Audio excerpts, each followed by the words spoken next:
Welcome in to another episode of the Junkyard Dawgcast. It is an instant reaction live episode. I am your host, Benjamin Wolk.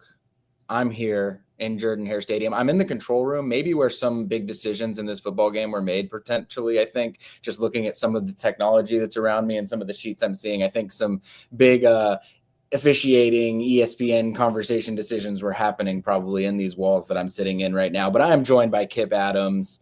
And we are going to try once again to find a way to put into words what this Georgia football team is, what this Georgia football game was.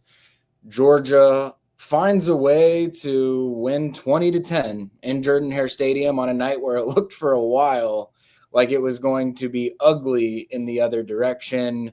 There's a lot to get into in terms of what Georgia has done defensively, what Georgia has done offensively, what Georgia does in the first few drives of a game, and what Georgia has seemingly been able to do in second halves. We'll talk about what Georgia did to ice the game away. As usual, we'll get into some stats. I don't know whether we're going to get Jordan Hill today just because it's an away game. He's down at Kirby, which is on the opposite side of the field from the press box, so I have no clue whether he's going to be able to get back to us before we rehash everything. But we will get into all of that and more. We'll even go through some scores around the country as well. But Kipp, I've got to ask you, and for those that are unaware, I think many are aware, but Kipp lives in a bit of a divided household here for these games. How are things holding up on your spousal end of things after this one, Kipp?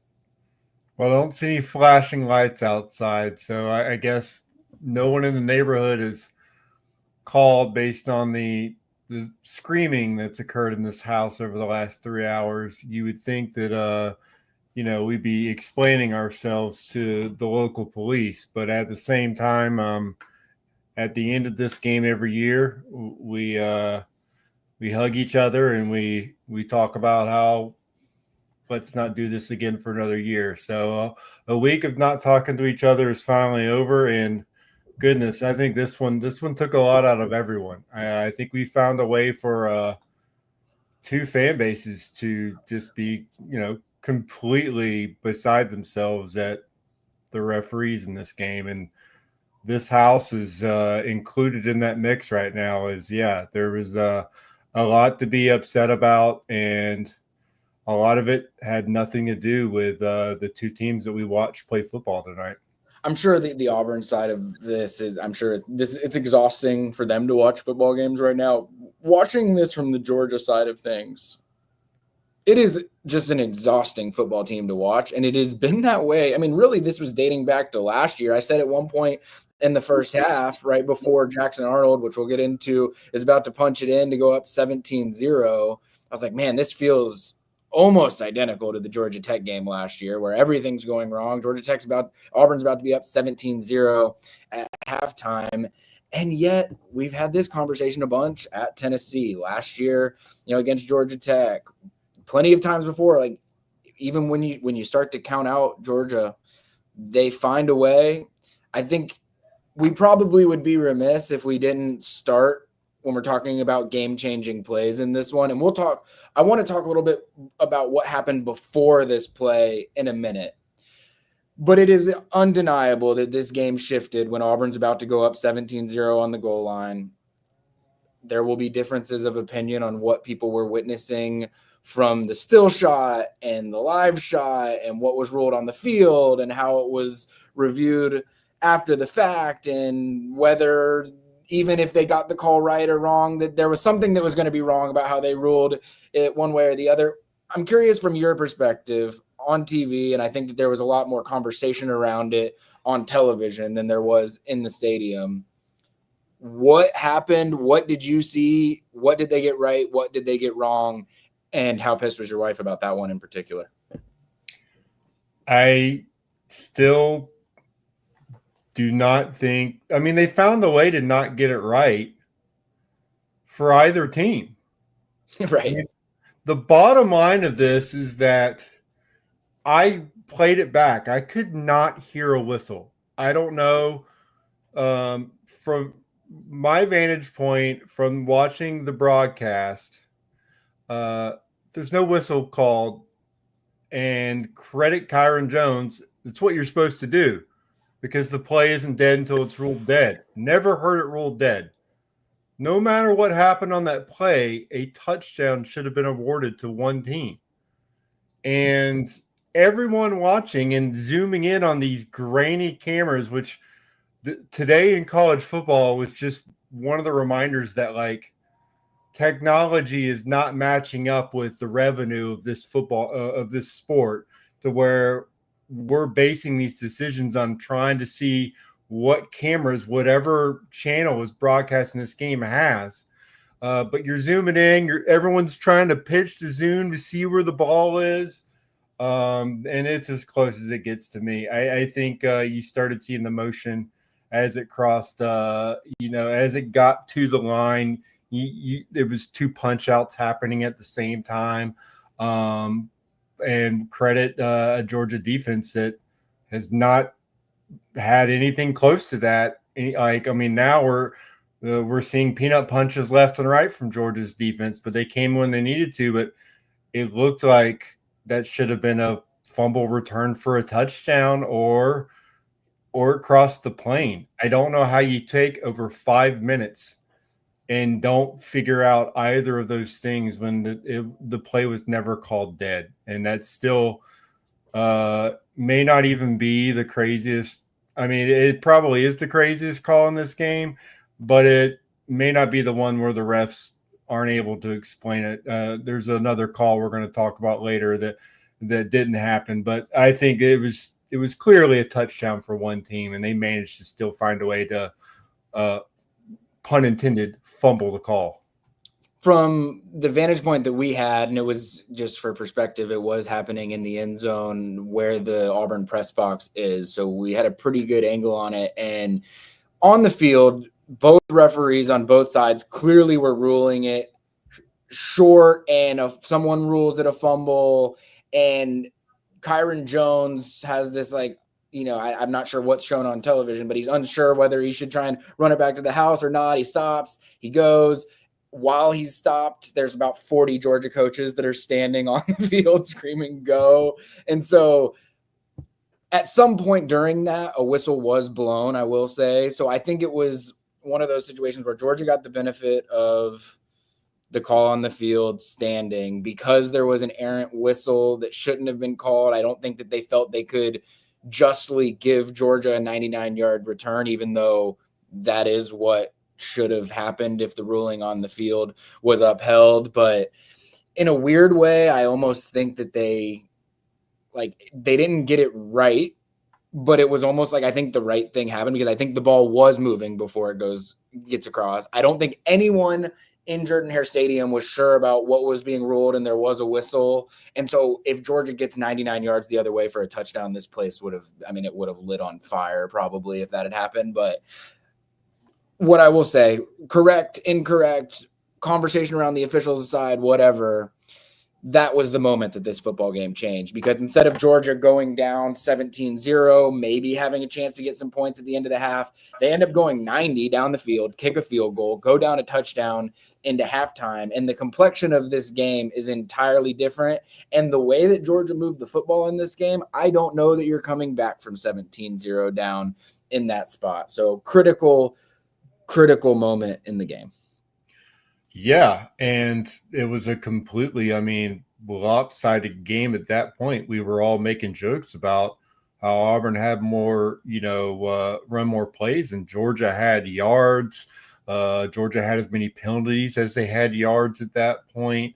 It felt like it was teetering. It was on the brink. So just the fact that Auburn didn't score there was a momentum changer. The drive, even though it didn't end, you thought at that point, like, Georgia needs to score here because, it looks like they're not able to get pressure on Jackson Arnold, and he's looking like, I think it's just Alabama quarterbacks we're just going to look against Georgia this season. But now we're talking about the fact that both teams from the state of Alabama got shut out in the second half. It's an incredible stat, but at that point of that play, you could have made a lot of money betting on how the rest of that football game was going to go. because Georgia was on the brink. I mean, that play, the inches, it just can change everything. And until the very end of the game, Auburn was like, they only had one first down since that play happened. So that's about as big of a maybe pivotal change in the whole season for Georgia. We'll see. But I mean, that's one of in a rivalry that's just beyond bonkers for the last 10, 15 years. That play is up there for me as one of the strangest things I've ever seen. I've been debating about how to talk about this because I was going through this. I put out the rapid reaction grades on Dogs 24/7, and this Georgia team has made it impossible for me to know how to accurately grade. And so what I want to do here is let's talk about the bad that I think happened.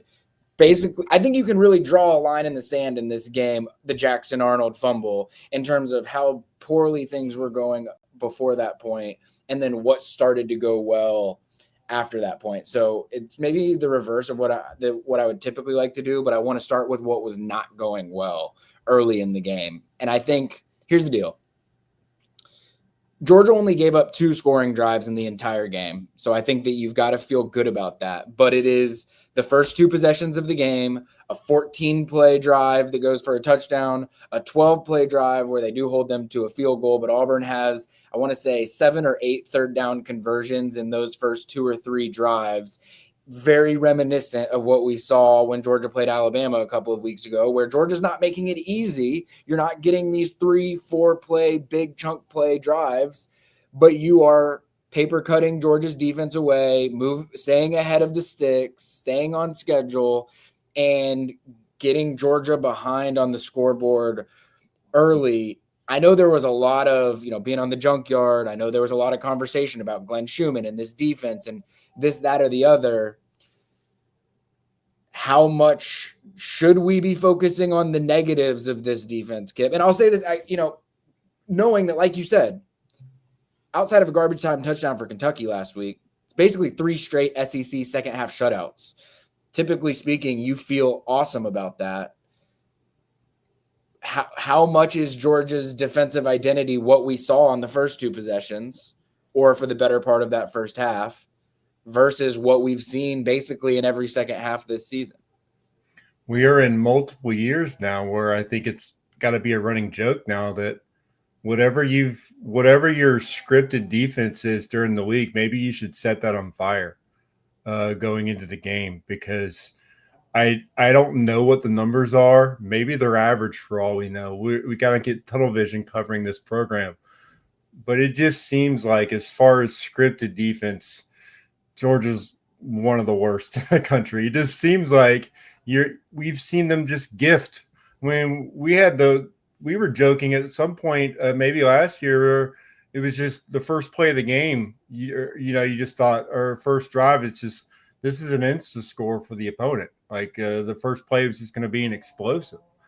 And in this game, I mean, the time of possession was so off the charts to where it was just like the blueprint is out on how to keep Georgia from impacting opposing quarterbacks, and Georgia's secondary is getting picked on. You're seeing, Ellis Robinson, Dalen Everett, and even DeMello Jones out there kind of like struggling for a while. But if you just showed someone the stats, their eyes might pop out of their head. Georgia 1 time of possession in this game when all is said and done. And there is something to be said about halftime adjustments. It's just Georgia's not going to play a flawed offense like Auburn every week. And again, the way you take from this is that Georgia came away with a gut check win, but the starts of the game are still the narrative. You have to start off a football game. That to get to where your goal is this season, you have to play Georgia football for 4 quarters. And so you got to find out, is this just who Georgia is? And it seems like if you can play strong in the second half and make halftime adjustments, you would think that means that you could do it in the first half too, because it shows you have the personnel, and you have the capabilities to execute. So, I mean, this goes into what's happening during the week. What is the game plan every week to where the opposing coaching staff seems to have your number, especially against your defense? Hugh Freeze had a quote this week that I think is it tells a lot of the story now, and I think that it should probably give people some patience with this Georgia defense during games based on what they've proven at times this season. But Hugh Freeze's quote, I'm paraphrasing a little bit here, was, I don't think that I've ever had a play that I've called that worked against Kirby and Glenn Schumann that they did not have an answer for the next time that I tried to run that same play.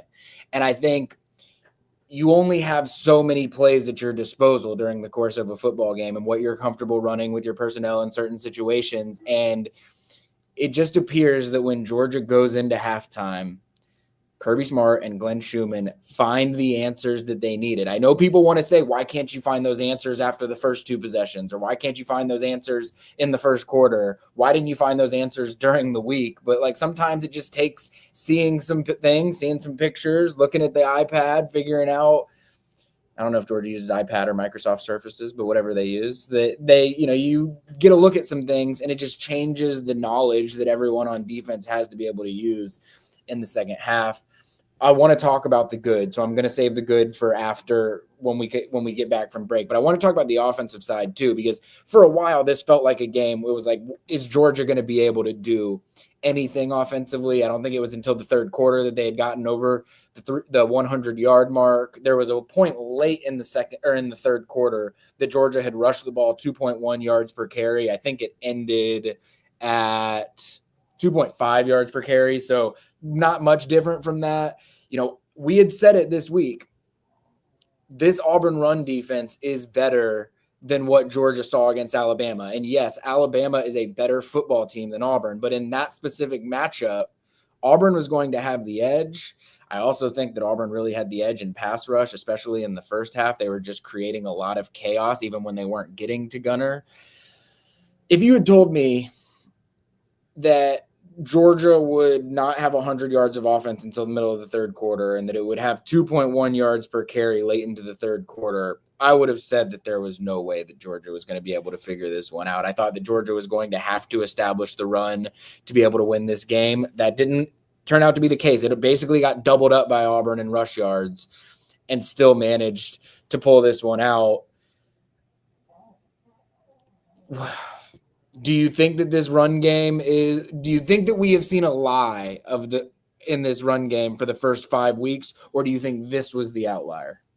Well, you said we wanted to wait till after break to talk about the positive, but I'll just say I think it's just Georgia's offensive line is young and completely banged up. I mean, they rolled none of us really thought like Monroe Freeland would be playing. It got to the point where they're like, go out there, regardless of what shape you're in right now. He's out there just playing banged up and having the block and space. Now, I thought that was a little bit to their detriment what they were kind of asking him to do. And Georgia's done this where they've trusted guys who are hurt just to go out there and give it their all, but knowing that they're limited. And then sometimes if your game plan's calling for, a reverse pass or, again, a lot of screens, which again, no shortage of those in this game. You're kind of asking guys who are banged up to get out there and move a lot. And it seemed, again, some of these plays, you didn't get a hat on a hat there to block and help your guys get downfield in those screens. And that kind of allowed Auburn to just continue to play close to the line of scrimmage and continue to pressure because they knew this offensive line was just a mash unit out there. So I think you got to give, again, credit to the offensive changes they made as well for the most part. But, yes, I think you found out early on this offensive line out there was, asking some young guys to, again, play on the road, and we talked about that. The offensive line doesn't even look the same as it did against Tennessee. So this road game is the first road game in important snaps for a lot of these guys that were out there. A Dontrell Glover, a Juan Gaston. These guys are getting Jordan Hare at night and they're getting a incredible pass rush. I mean, Falk was out there making a lot of plays early in the game, making his presence known. Gunnar Stockton had guys in his face early and often in this game. There was a stark difference in the pressure that Auburn was getting compared to Georgia. And yeah, it stymied the offense a lot. So I think looking long term, if you actually get these guys healthy and the experience of the offensive line the freshmen have gotten, I think there is a higher ceiling, and that includes the run game. I think they can get it going, but they were just, and then they were playing with a banged up set of blockers out there, and against one of the better defensive lines in the conference, that was the impact. All right, we focused on a little bit too much of the negative probably for a game that Georgia won on the road in a place that we know has voodoo magic, and Georgia won, not only won, covered, won by 10, double digits. You did tease something earlier, so since we're on the bad, you teased that there was something else the officials did that you thought was bad enough that we bring it up on an instant reaction pod. What were you referencing there? I got a reference. I mean, this may be the makeup call for Texas last year, for all I know. But I mean, I'm talking about the fact that they handed Kirby a free fake timeout. I mean, I don't know when I've seen a guy. Kirby said he was clapping. Plenty of memes out there, as there should be. But pulling off a fake timeout when he was clearly calling for a timeout, and then getting that call, there's no shortage of angry words that were shouted in this house, and I had no argument for it. I don't think anybody can, and I think Kirby's wallet's probably going to take a small hit from Birmingham in the next couple of days, because I mean, it was, I don't even understand how, if he was. Well, I mean, Kirby, what did Kirby do wrong? He got a free untimed down, basically. I know, but can you penalize Kirby for that? Like Kirby lied straight to the ref. But Straight lied to them, and they handed it to him. And I was like, you can't keep getting away. I don't know. His use of timeouts, it is a remarkable consistency of how he's handled that. But I mean, yeah, it was down to 1 second, and that should have been a delay of game, which goes to the fact that Georgia was getting late substitutions in this game, which allowed Auburn to take their time. And Gunnar Stockton was not getting to the line of scrimmage with any sense of urgency to get the playoff, and it got him multiple times. Kirby bailed them out with the bailout of bailouts on that one. But that is something else they need to go back and look. I mean, he got still a relatively inexperienced quarterback, but man, late substitutions, putting them in a bind, and Gunnar, you got to get the ball out whenever you guys do that multiple times. I thought there was a little karma there. Peyton Woodring, who never misses field goals, ends up missing a field goal like shortly after that. So it was the ball don't lie. Yeah, exactly. It was a little bit of a ball don't lie situation. All right, we're gonna hit break, and when we come back, we're gonna talk about some of the good. If you're watching on YouTube or Twitter or Facebook, you're seeing my guy Jordan Hill right over my shoulder. He's going to join us, and we will talk about some things that Kirby had to say. I'm sure he'll have some interesting feedback from that. And we'll just talk about some of the good things that happened there in the second half as well. We'll see you right after the break.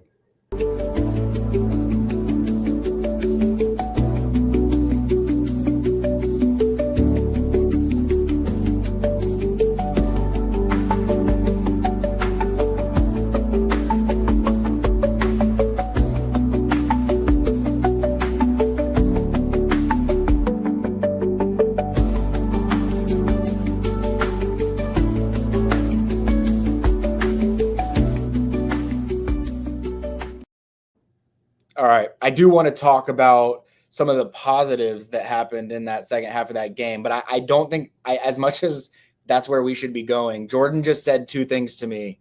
He said Kirby was, what was your exact words? He was on one. He was on one.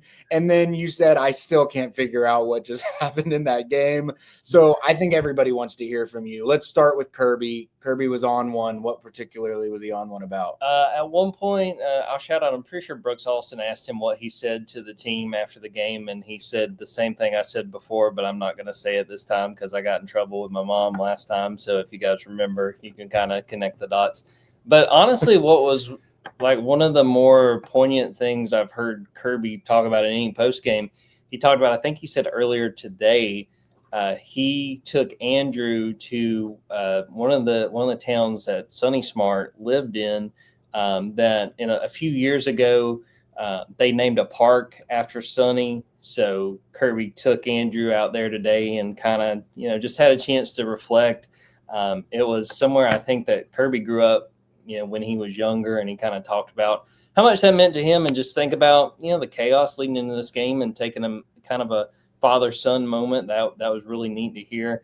And I mean, yeah, I think the biggest takeaway just from what Kirby had to share was just the fight. I mean, they were backed against the wall. We talked to some of the players, CJ Allen, Raylan Wilson. So much needs to be talked about the forced fumble at the goal line. And Kirby said it, the players repeated it a few minutes later. They're not in till they're in. Like, that is the motto of the Georgia defense, especially in the red zone. And I mean, they lived it. And I feel very confident saying if Auburn scores a touchdown there, Georgia does not win this game. So I think it was CJ Allen who punched it out. I think Raylan Wilson was right there too. And Kyron Jones falls on it. Kirby was asked why that play was blown dead. He said that the official, sounds like, thought that Kyron kind of landed on one of Auburn's players and was down. So there were also about 50 Georgia employees that were on the field during that play. So that's fair. Thought it was really interesting, and I will be very interested to go back and watch this. He was asked about the faux timeout. Oh, we just talked about that. Okay, yeah. So did you guys see? I want to know what he has to say. So I will say I think that Kirby is being legit when he explained. He said before the game, I told them that they are clapping. They are trying to simulate a snap. And basically Kirby told the officiating crew, I will tell you guys when they're doing it because that's a penalty. And Kirby basically said, I've lost games here in Auburn on that penalty. And so he was running down saying they are clapping. They are clapping. They can't do that to simulate a snap. So I kind of think, because he was confident in there at least. He said we were going to get the snap off. He said we were at 2 or 1, but we were confident we were going to get the snap off. It wasn't anything to do with the timeout. It worked out either way, whether he's telling the truth or not. But at least if he is lying, I think he's got a pretty legitimate argument, the case he was making. I mean, if we talked to the officiating crew, we would know if they were like, yeah, he had brought that up before the game. I mean, I will say Kirby does not typically just tell lies in his post-game press conference when he's talking about things that happen in the game. So I am inclined to believe him. That's where I am. So we either just believe Kirby's a truthful guy or he just blatantly lied twice this evening. So I don't know which way it was. The way you're explaining it and the fact that he would have that thorough of an explanation post-game makes me think that that's what would have happened. One thing that I should have said too, he said, go read my lips. So if you're an expert lip reader, and we'll do this as well, he said that I was saying they're clapping. So I think that should be pretty easy to see if we run it back. That makes more sense because the TV copy, what I'm seeing is him calling the timeout and then him being like, I was clapping. So him saying they were clapping at least is better than me being like, Kirby, what are you clapping? Why are you clapping? I don't know what Bainbridge church he went to growing up where he learned that this is how you clap. It was a completely 90-degree angle of how his hand was. And yeah, we'll get bad lip reading on it, but that's a great explanation, but it's I'll just take one of his things he likes to say, awful execution of a clapping gesture. And he needs to take ownership for that moving forward on how to clap. And he should be made fun of as much as you can get away making fun of Kirby without losing your credential for how he clapped in that moment. Because, I mean, no one thought he was running up to the ref and doing a clapping motion. We would have all known if he was going up and doing this. So, I think he almost, he got away with one there, in my opinion. But that, again, that's a great reaction. He had time since the game ended to come up with something. But I think that social media is going to zoom in on him and not see. If he's saying clapping, it kind of makes it even worse, in my opinion. Like, it's just an awful, awful clap on his part. Now, I will say, if you're him and you're trying to tell the ref, hey, they're clapping, but you also still want the out of being like, I was trying to call a timeout. Maybe he was trying to be deceptive with it so that if they did get him for the delay of game when he was trying to say that they were clapping, he would have been like, I'm trying to call the timeout. So he was just covering all his bases, Kipp. It's incredible because it's amazing. After the fact, he's making a very different motion at the ref. So it's amazing. I'm looking at him walking to the ref right now, and his hand's doing a very different thing than what it did before when there was 3 seconds, 2 seconds left. It's incredible how quickly his clapping motion evolved after the fact. And you know what? Maybe the analytics told him that if you can get close to a clapping, but you're making a timeout, it's one card. I don't think they're going to let him get away with it again. So he had to use it in the Auburn game. That tells you where Georgia was in the moment, where he had to pull out his fake a timeout with a clapping gesture card. So, yeah, maybe he's a genius. Shaheed Huckabee on YouTube pointed out Georgia only had 4 first-half possessions. That was something Kirby talked about, that just Auburn dominated time of possession. That was huge. That was a big reason why Georgia was scrambling at the end of that first half, and the fact they changed that in the second half was huge. And one other thing I want to point out again, Kirby, I'm telling y'all, go watch Kirby after this. This was one of the more entertaining post games. He said they told Gunnar Stockton to slide on the run that he dove into the end zone, and he went in, and Kirby is like, basically, because of what that meant for the point spread, he didn't say this, but like basically he was like, there's going to be an investigation now because he just totally just went rogue and went and scored. But it sounded like there was a miscommunication that Gunnar, they said like, we get it and we get the first down, we win the game. And like by we get it, Gunnar thought a touchdown when they meant just pick up the first down and get down. So there was that miscommunication. But yeah, Kirby was on one. And I cannot imagine what this entire experience was like on this team and on that coaching staff. Because we were just here in the press box trying to make sense of it, and I feel like I need to just lie down because it was just such a bizarre game. But they found a way, and that's really all you can say at this point. I don't know if you've talked about this earlier, Ben, but I want you to bring up the point you made in this game, and I know for a fact we talked about this after the Tennessee game.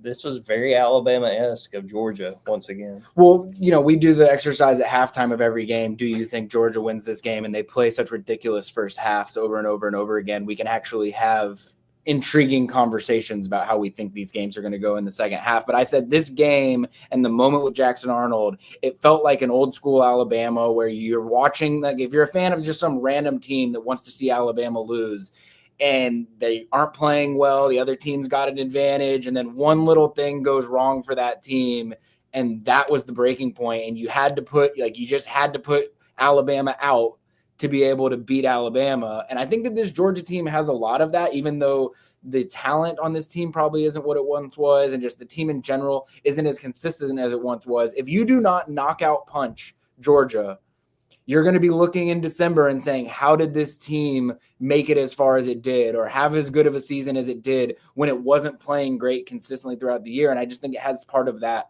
in its identity.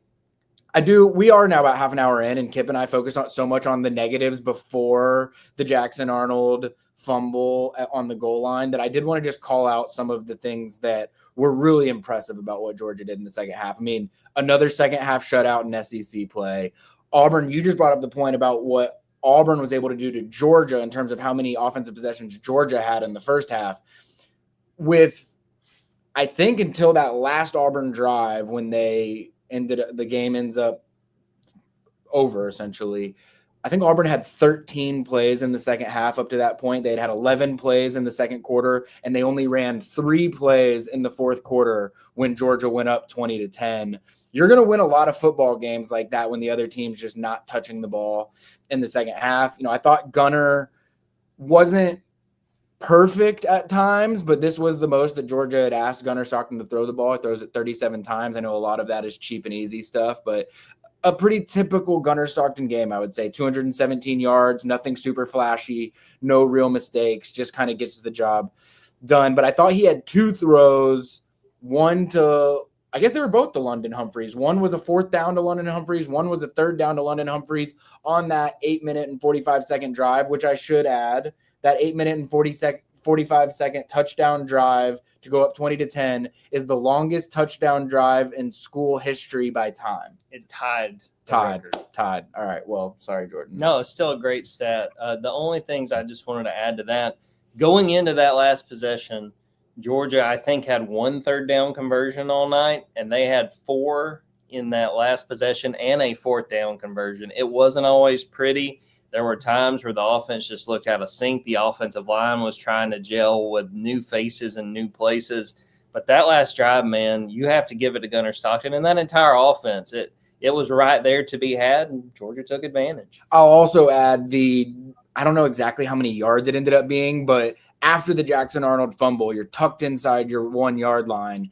And to go down the field and get a field goal in that spot when, quite frankly, Georgia probably could have scored a touchdown there and sort of fizzled out once it got inside the 10. But to go 90 yards or whatever it was and get a field goal after that, go down only a score right before halftime was really, really big. Kipp, is there anything from the super positive side of it that Jordan and I have forgotten?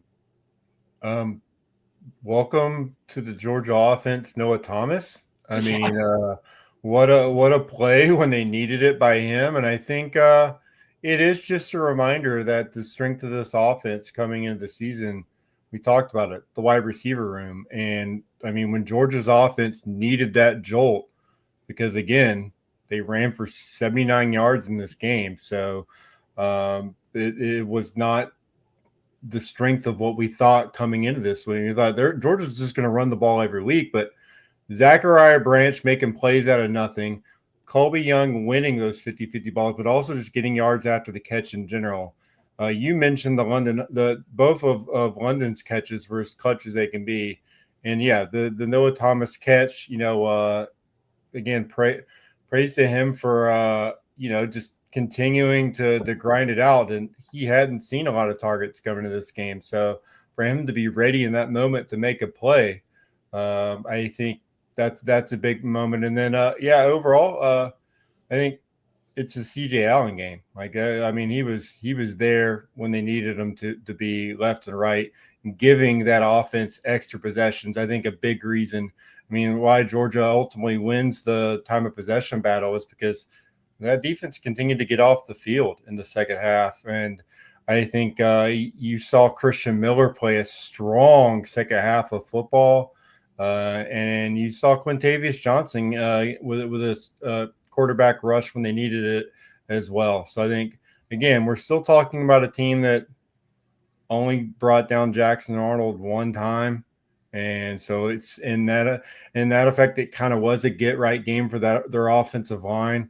But, you can't be upset about the fact that, again, they only scored 10 points. And, I think that this team should get credit for the adjustments they made in the second half. All right, I'm going to do a quick stat run through just how this game got here. And like Jordan said, sometimes I can never figure out how Georgia games got to where they got. But Georgia somehow ends up winning the total offensive battle in this one. 296 yards for Georgia, 277 for Auburn. That was 217 through the air for Georgia, only 137 through the air for Auburn. Like we've mentioned a couple times in this show already, Auburn 140 yards rushing, Georgia only 79 yards rushing.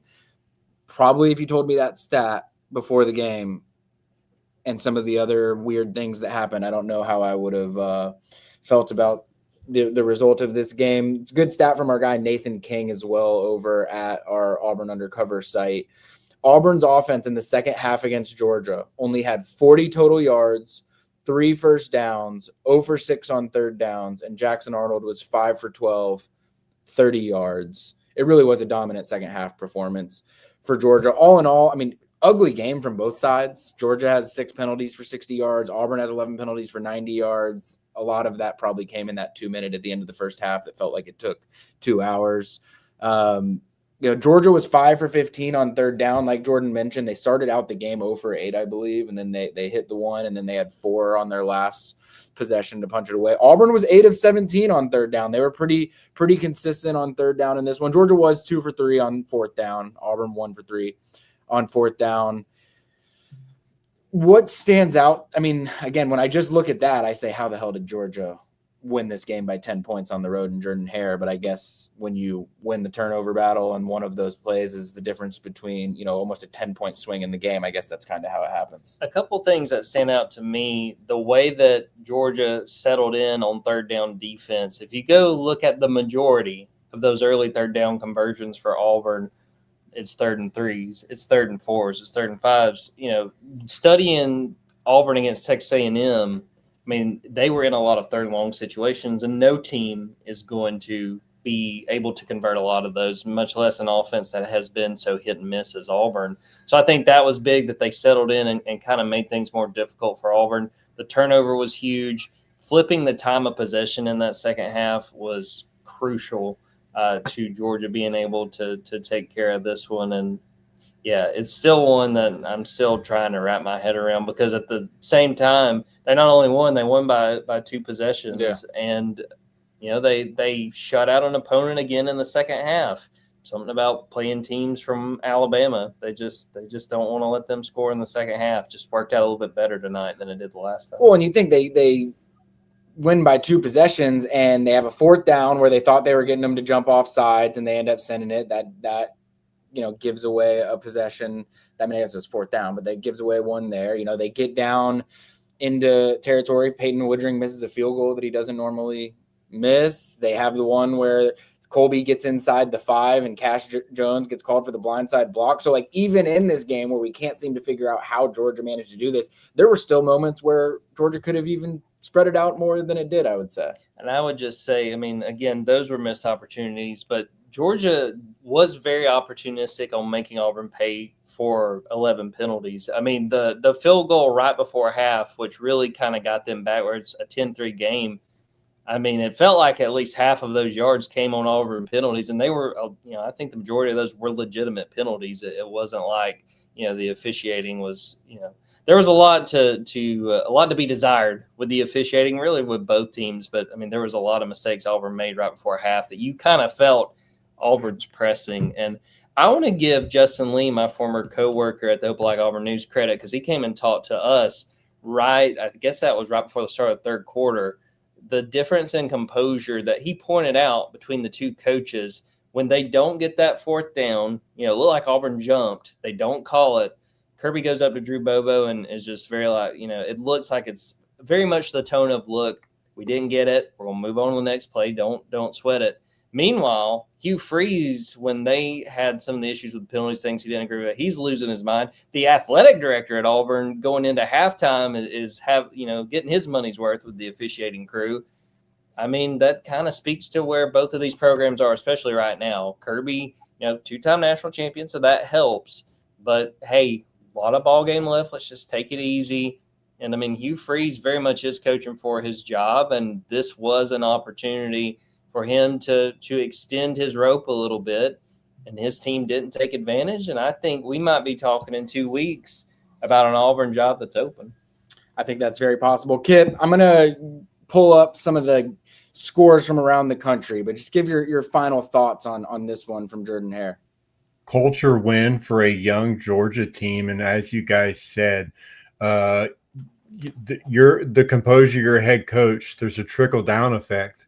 And these young guys, you're hoping to have in your program for, multiple seasons. So that's something where you can go in and show them, listen, these games are played until the last snap. Every single play matters, but at the same time, once a play is over, the next play is the most important play. And I think that's the lesson he's showing to his players. Guys, you guys are inexperienced, but your best football should be in front of you. And I talked about that, how young this defense is, how young the offensive line is. They learned a lot from this game. And I think, again, you still haven't seen them play their best football, but there's still a chance that their best football is still in front of them. So it's important to instill that and try to basically plant the seed for down the road for Georgia to get better, because I mean, Lane Kiffin's watching the tape and going, he's probably licking his chops thinking, all right, I get to take advantage of a young Georgia football team. There's going to be adversity in Athens in that game. And Kirby's got to prepare his team to have that kind of composure. And for the most part, I mean, they didn't turn the ball over on the road at night. And I think there's something to be said about that as far as, maybe this team's overall outlook, even though they're not firing in all cylinders. They're not dominating. We've said this is how college football is now today. And I saw it all day long. I saw a lot of flawed football teams. So Georgia's not the only team out there dealing with this right now. I will also add Nate Frazier, I think, has earned his way back out of the doghouse if he was ever fully in it. He was in there in some key spots, even some key in the pass game. It's with some like creative things around the line of scrimmage with him and Gunnar Stockton, a couple of key plays. So I should bring that up as well. All right, Kipp, we're going to run through nationally some games, look at the SEC. We have, for those watching, we have lost Jordan Hill. He's going to go actually work here in the press box tonight. So I'm going to run through nationally what we saw today. Ohio State wins 34-16 against Illinois. I think Ohio State, good luck. Good luck. If you're playing Ohio State, good luck. Indiana wins 30-20 at Oregon. Probably the biggest win of the day, I would say. I mean, there were other interesting things that happened, but in terms of one win for a specific program, Indiana winning that game by 10 on the road at Oregon. I think you're going to see Curt Cignetti in the playoff again. And I don't know if he's going to stay at Indiana or if he's going to get picked away from somewhere, but I think you're going to see a lot of Curt Cignetti's football teams playing, winning competitive football for a while. He's a great football coach. Ole Miss, 24-21. I want to ask you about this one against Washington State. They're coming to Athens next week. What happened there? Do we have any idea? I mean, I feel like we saw this from Georgia this season. It's the perfect look-ahead game where I think maybe Lane Kiffin spent a lot of time just preparing and his team for the Georgia game and came out with maybe a little bit too vanilla of a game plan and kind of got caught with it overall, and then had to kind of scratch and claw his way back into, to establish dominance in that game. It was a sleepwalk game. But at the end of the day, Trinidad Chambliss he still accounted for 3 touchdowns. But they were down late in the third quarter before he scored on that touchdown. I think that's just where one of those where it's an ugly win, and you try not to. They didn't pay much attention to their opponent, but they got up 2 touchdowns and then just fell asleep. So I think it's just one of those where you just file it away to they're thinking about this game, and Georgia should look at it the same way. I mean, don't look at that and go, okay, this Ole Miss team isn't for real, because again, for all the issues that Jackson Arnold has caused, I think, Trinidad Chambliss is the guy. He's shown me a lot. He's one of the more impressive, quarterbacks so far this season, and I think there's going to be, I'm interested to see in the first half how Georgia comes out to against this team, because I don't think you're going to see the same team you saw playing in the Cougars for most of this game, where they were just playing with their food a little bit there. Want to give a shout out to my buddy Chris Stevens, big Florida fan, season ticket holder. He texted me 2 weeks ago and said, take Florida outright against Texas and then have them go on the road the next week and lose by at least 14 against Texas A&M. Sometimes when your friends have a pulse on their football,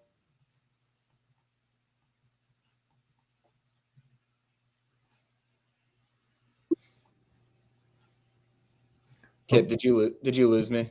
I lost you for a second, but I had you halfway through. Going on. Come on, talk about. we're good. Texas A&M 34-17 looked like Florida had a chance to potentially backdoor cover that one at the end or maybe score a touchdown late, and they don't. Texas not dead yet. 23-6, a convincing one after not the prettiest first half themselves against Oklahoma, and that's an Oklahoma team that did have John Mateer. Alabama, Missouri 27-24. Alabama was up 10 multiple times, and Missouri kept hanging around. They even have the ball late. Bo Prabula throws an interception. Texas Tech is for real. 42-17. I know they're just playing Kansas. I don't want to overreact to a game when you're playing Kansas, but there's been a lot of talk about this Texas Tech roster and the money that they've poured into it through the transfer portal, and they're starting to do it in high school as well, and they're building a culture and a reputation. And I think a lot of people were saying, yeah, but you still got to win games this season. And they are winning games this season. And not only are they winning games this season, they're winning games convincingly. Their defense is holding their opponents, under 20 points, basically at all times. So I think that the Red Raiders are a legitimate playoff contender right now. And I think that really goes without saying. LSU pulls away after an early scare against South Carolina, 20-10. Tennessee was up 34-17. This one ended up getting close somehow. Arkansas, I guess, just, I think this might just be who Tennessee is. Tennessee played a close one against Georgia, played a close one against Mississippi State, played a close one against Arkansas. I think that's just who Tennessee is going to be this season. Georgia Tech wins 35-20 against Virginia Tech. USC goes on the road, incorrect. At home, 31-13 over number 15 Michigan. I think that Michigan team is a little phony, and I think that was a good for college football and a little bit more playoff clarity. Though I guess is USC undefeated, Kipp, or have they lost? Oh, they've lost. All right. Yeah, Notre Dame 36-7 over NC State. Colorado with the ranked upset over Iowa State 24-17. And Florida State is who we thought they were before the season started. And we let one game against Alabama deceive us about both of those teams. Florida State loses for the third week in a row. Pitt 34, Florida State 31. Anything in particular out of those top 25 matchups? I should say South Florida wins 63-36 against North Texas on Friday night as well. Brent Venables has a Texas problem. I think that's it. Is the same issues that maybe we'll find out Steve Sarkisian has against Kirby Smart. I think that's just for Brent Venables is right now, where they have 3 losses in 4 years, and I think they have failed to score a touchdown for the third time in 4 years, losing by multiple touchdowns to Texas. I think that's just a situation where it's the one game you really just don't want to lose on an annual basis. We know this in multiple conferences. You got to win that one. And I think another game, we're talking about how quickly a season can swing. What about James Franklin? God, did I not even call that? I guess they're not ranked. No. So I didn't call that one out. Yuck. Yeah, the home loss to Northwestern. This team is out. Then you find out, that your quarterback Drew Aller is out for the season. And they're flush. They're flush now. Their whole season is flushed. And then on the flip side, we got our guys at UCLA, 38-13 win over Michigan State. It's they got a chance to, like I said before, a 3-9 season would be a huge win for the Bruins right now, and they only need one more at this point. That's a convincing win over what was a 3-2 Michigan State team. So back-to-back, impressive wins for them. And I think the Missouri game, that was a winnable game for Missouri. They just, I think the one thing that Drinkwitz continues to, he doesn't have a quarterback. He has yet to have a quarterback. He's found running backs. He can find a running back anywhere. Okay. It doesn't matter what the recruiting profile is. Just plug him in and he's going to get production out of him. The pass rusher's playing, great. Former Georgia player like Damon Wilson was making big time plays in that game. For the most part, that game was Missouri's to have. And for me, what it showed more than anything is that it's a gettable Alabama team. I know that's frustrating in this pod for me to say that, but this is not a Nick Saban's Death Star is not coming back into that program. They're gettable. They are not just, you can't just check them in for a win, but it still feels like teams shoot themselves in the foot when they have Alabama, on the ropes. They can't put the final, they can't knock them out. And that was exactly what happened with this Missouri team. There are a couple other top 25 games that are still ongoing. Utah is taking it to Arizona State 28-2. Looks like Arizona State just scored to make it 28-9, so maybe 28-10. It also looks like BYU scored a touchdown right at the end of the fourth quarter to tie it up against Arizona. They're going to overtime right now, tied at 24. So if you are watching this live and you're still trying to watch some good football, there's still some good football to watch. All right, Kipp.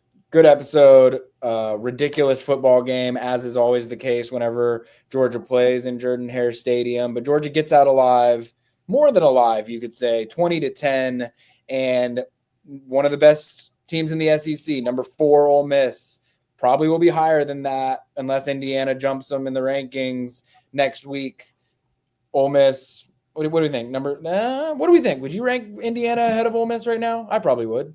Yeah, I mean, when you have the top, I don't know, when you have the top win, maybe of the year, you get a bump with that. I don't think Ole Miss has that like statement win yet. So yeah, I think that's fair. So Ole Miss probably stays at number 4, and Georgia will be playing an undefeated SEC team in, again, I don't want to say a must win, but as we've, you've seen with the Tennessee game, you've seen with the Auburn game, like, there are spots that people are going to be able to get you. I think that everyone looks at Florida and says, oh, Florida, you don't got to worry too much. You got to worry about Florida. I think people look at Texas and say, oh, you don't got to worry about Texas too much. You still have to worry about Texas. If you play like Georgia played today in Auburn against those teams, you are not guaranteed to win. And so all of these games in SEC play coming up, starting with Ole Miss next week, are going to be as big as it gets in terms of regular season games. And that's the margin of error that you left yourself with after losing one that you sort of let get away against Alabama. All right, Kipp,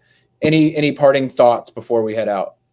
Georgia's tied its longest winning streak against Auburn, 9 wins in a row. So that you're at 18 of the last 21 games you've beaten them. This was like at the turn of the century, as competitive a rivalry as you can get. And Georgia's completely taken it over. And it's, again, tied for their longest run of dominance ever. So you should appreciate that as a Georgia fan. All right. Thank you for everyone who listened. Please subscribe to dogs247.com. If you're watching this on YouTube, please subscribe to the YouTube channel at dogs247. If you're, watching on Facebook or Twitter, please follow us over there. If you're listening after the fact on Apple Podcast or Spotify, please subscribe, download, give us a 5-star rating. We appreciate it. I don't like begging, but I do appreciate it very much if you guys do that. So for Kipp Adams, for Jordan Hill, who's currently grinding away one level above me in the Auburn press box, I'm Benjamin Wolk. This was another Georgia win, 20-10 on the road at Auburn, and we will see you next week for Ole Miss.